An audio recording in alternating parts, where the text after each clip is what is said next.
कोई प्लान आपने रखा है कि झारखंड का रोड मैप क्या होगा? और कभी झारखंड में 1995 में 14 सीटें यहाँ हुआ करती थी। बिरसा मुंडा जी इसको सबसे पहले हम लोग नमन करते हैं।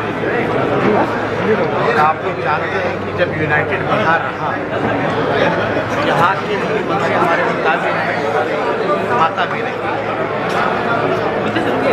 बंटवारे के बाद जो है उसके बाद भी राष्ट्रीय जनता दल जो रही किंग मेकर की भूमिका में रही थी, अच्छी खासी सीटें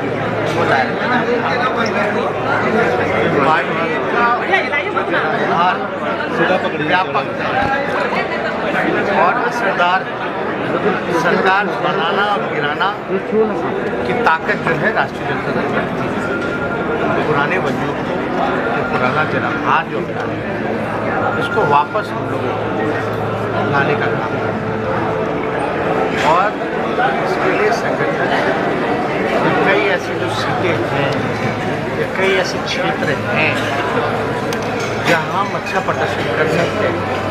हमारा ध्यान जो है तो वैसे वैसे क्षेत्रों पर ज़्यादा है कि हम अपनी शक्ति को और धारदार एकजुट अपने लोगों को किस प्रकार से, तो जाहिर सी बात है कि इसके लिए आपको संगठन जो है उसका विस्तार करना पड़ेगा, ज़मीनी स्तर पे जो लोगों को काम करना पड़ेगा और जो जनहित के मुद्दे हैं उसको उठाना ही नहीं बल्कि उसका समाधान भी हम लोग को मिलकर के ही करना है।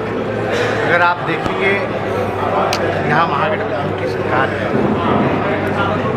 और मेरे ख्याल से सबसे ज़्यादा अगर किसी ने झारखंड प्रदेश में अगर शासन किया तो भाजपा। मेरा मानना है कि जो पुराना बिहार जिसमें झारखंड, उड़ीसा, बंगाल सब जो पुराना बिहार, जब तक ये राज्य विकास नहीं करेंगे तब तक असल मायने में देश का विकास नहीं हो सकता। जो पुराना बिहार इस पर हम लोगों का ध्यान है और मजबूती के साथ बिहार की जनता ने तो हम लोगों को चुना, जनादेश हमारे पक्ष में दिया, लेकिन चुनाव आयोग का नतीजा था। जो भी सरकार बनी, कैसे बनी, इस पर हम जाना नहीं चाहेंगे, लेकिन जो गौरवशाली इतिहास रहा है राष्ट्रीय इसको हम लोग जो है उससे भी मजबूत आने वाले दिनों में। लेकिन आपको लड़ाई असली जेएमएम और कांग्रेस से लड़नी होगी, क्योंकि जो वोट बैंक है वो सेम फ्लक्चुएट करता है और जो वोट बैंक आरजेडी की पार्टी राज्य में रहेगी तब लड़ाई किसी से करेगी। कोई भी पार्टी जब खत्म हो जाएगी राज से तब कहाँ रहेगी? तो कोई भी पार्टी, अरे भाई हमारे अलायंस पार्टी या कोई सब पार्टी चाहता है ना कि उसका पार्टी जो है मजबूत हो, तो हम क्यों ना चाहेंगे। अब हेमंत सोरेन जी झारखंड आके काम करेंगे, अपने पार्टी का विस्तार करेंगे, तो हमको क्या आपत्ति होगी? तो अपने पार्टी के लिए काम करेंगे। सर, मुख्यमंत्री ने भोजपुरी भाषा के लिए जो टिप्पणी की थी, हेमंत सोरेन ने बयान दिया कि ये दमनकारी भाषा है, मगर भोजपुरी और मराठी को जो है उन्होंने कहा कि दमनकारी लैंग्वेज है। तेजस्वी यादव कैसे देखते हैं इसको? झारखंड का बिहारीकरण नहीं होने, डोमिनेटिंग नेचर वाले लोग इसका भाषा का प्रयोग करते हैं। एक बात आप लोग देखें, भाषा जो कोई भी भाषा,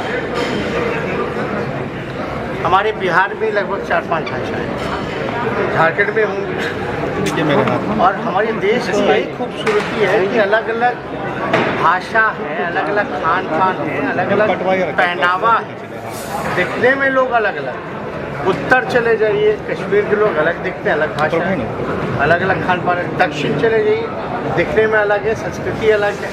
पश्चिम चले जाइए, पूर्व चले जाइए, तो यही खूबसूरती है हमारे देश की। आपको लगता है कि बचना चाहिए हेमंत सोरेन को इस तरीके का बयान देने से? देखिए, अब ये बयान हमने तो देखा नहीं है, लेकिन आप लोग कहें तो ज़रूर हम लोग देखेंगे, लेकिन कोई भी भाषा किसी का खराबी नहीं करती और सब अपनी अपनी भाषा का अलग अलग खूबसूरती है, भाव, सबका अलग अलग अंदाज तो इसमें किसी को आपत्ति जो है वो नहीं होना चाहिए। तेजस्वी को कैसे जोड़ रहे हैं और झारखंड में इसका प्रभाव देखा जा रहा है, आने वाले दिनों में यूथ जुड़ रहे हैं और यूथ को कैसे नोटिफाई करेंगे? अरे अभी आप लोग घूमेंगे, आप जो इसका जिक्र कर रहे हैं खाली एक वर्ग तो चाहेंगे कि हर अलग अलग वर्ग है, सभी वर्ग, सभी जाति, सभी धर्म के लोग जो है वो जुटे राष्ट्रीय जनता दल से। तो हम लोग अभी आकलन करेंगे, घूमेंगे, क्षेत्र जाएंगे, अलग अलग क्षेत्रों में अलग अलग कमियां होंगी, उस कमी को पूरा करेंगे, लोग जुटेंगे। महिला सशक्तिकरण और आत्मनिर्भर भारत की बातें करना अलग बात है और उसके दिशा में कार्य करना दूसरी बात। हम चंपारण वासी खुशकिस्मत हैं कि श्री राकेश पांडे जी के निर्देशन में ब्रेवो फाउंडेशन के सौजन्य से ये दोनों कार्य एक साथ हो रहे हैं। जहां एक तरफ सैनिटरी पैड का निर्माण हो रहा है, वहीं दूसरी तरफ इसमें कार्यरत सभी वर्कर महिलाएं हैं, जो महिला सशक्तिकरण की ओर सार्थक कदम है। सैनिटरी पैड का महिलाओं के दैनिक जीवन में क्या आवश्यकता है, इससे हम सभी भली भांति अवगत हैं, लेकिन कभी उपलब्धता तो कभी मूल्यों के कारण ये सभी लोगों तक पहुंच ना पा रहा था। परंतु ब्रेवो फार्मा के द्वारा इस ऐलान के बाद कि सैनिटरी पैड को शहर के प्रमुख जगहों पर महिलाओं के लिए मुफ्त में उपलब्ध कराई जाएगी, इस बात पर मुहर लगा रही है कि महिलाएं अब सशक्त भी होंगी और स्वस्थ भी। और राकेश पांडे जी कहते हैं कि ये तो बस शुरुआत है। चंपारण बिहार को समृद्ध और युवाओं को सशक्त बनाने का ये कारवां निरंतर चलता रहेगा और इस कड़ी में हम बिहार की पहली फार्मास्यूटिकल कंपनी शुरू करने जा रहे हैं, जिससे रोजगार के नए अवसर पैदा होंगे। अब जिम्मेदारी हमारी है कि इस लोकल के लिए वोकल बने और विकसित बिहार बनाने की दिशा में अपना योगदान दें।